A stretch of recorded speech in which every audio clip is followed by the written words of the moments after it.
And Tiffany joins me now. Tiffany, I cannot express my gratitude for you being here today. And 20 years ago, I'm sure the loss still feels like it happened yesterday. So I am so sorry for your loss. But, you know, I do want to focus on the positive. Tell me about school. School's great. You know, it's something I never thought I would do. And I was just telling someone earlier today that I'm just going to keep going. For me personally, I didn't think that I was ever going to get a college degree. And my husband truly believed that I was the smartest person he ever knew. And in our last conversation, he told me, you need to get an education. So I waited all these years and I went back to school and I did it, and I did it exceptionally well. And now I'm in grad school for my master's in public administration. I plan to go all the way and get my doctorate degree.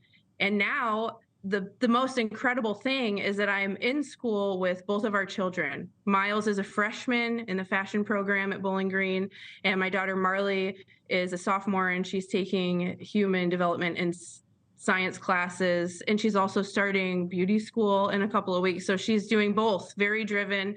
I'd like to think that that comes from me, but it's the neatest experience. You know, I dropped my son off to college a couple weeks ago, and I didn't cry when I left him. But the next day I was on campus and I was walking through the quad with a colleague, and I looked over and Miles was walking across the quad with his orientation group, and I stopped, and it was just this moment where, kind of like in a movie, just things stopped, and I was just laser focused looking at, you know, my son, who is now this young man walking across campus. And I said, "Hey, Miles." And that's when I cried. The tears just came. It's like full circle. You know, when I lost Andy, I was so young, and I have always had hope, because that's what's carried me through, that and my love for him as well as our children.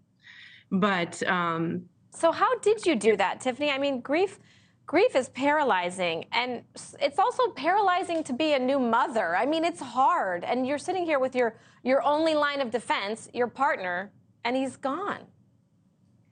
My answer to that is hope and love. Andy loved me in a way that people don't often experience, and that love for me, I focused on our children. My love for Marley and Miles, my love for life, my love for Andy, and now, all these years later, the love that I've learned to have for myself is what has carried me through. And not to say that there haven't been dark times, because it has been a road, but there's always, always something to look forward to. Tiffany, when Andy said to you, go get your education, and it was the last time that you spoke, was that his way of saying that you need to love yourself? You know, that's a good question. I would say, yeah. I didn't think, looking back now, older, wiser Tiffany, young Tiffany didn't love herself. And it wasn't even until a couple years ago when I went through school and I got my I started my undergraduate degree, I learned to love myself. And a lot of that has to do with the program that I was in, focused on human development and family science. I learned a lot about myself and just human development in general. And I healed parts of me that I didn't know need to be healed. And across that path, I came to find a love for me. And now I understand why Andy loved me so much. You know, Tiffany, we did a segment earlier in the show about people acting out of control. I think one of the biggest accomplishments nowadays is loving yourself and loving other people.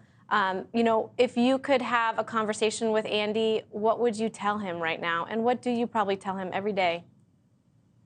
If I could have a conversation with Andy, if that were actually possible, I would literally just tell him, I love you, and thank you for loving me.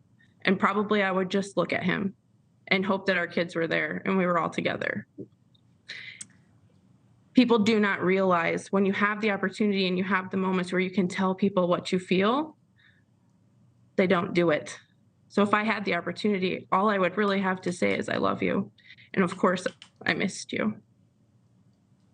Tiffany, we're so grateful for your time. I wish that we could talk to you for the whole hour, because you're such an inspiration. Like I said, we're just trying to get people to be decent, and you're decent, and you're raising decent humans. And Andy is so proud, and we're proud of you too. Thank you for joining us. Thank you so much. Thanks for watching. Go to newsnationnow.com to find NewsNation on your television provider. And don't forget to subscribe. Click the red button to get more of News Nation's fact-driven, unbiased coverage.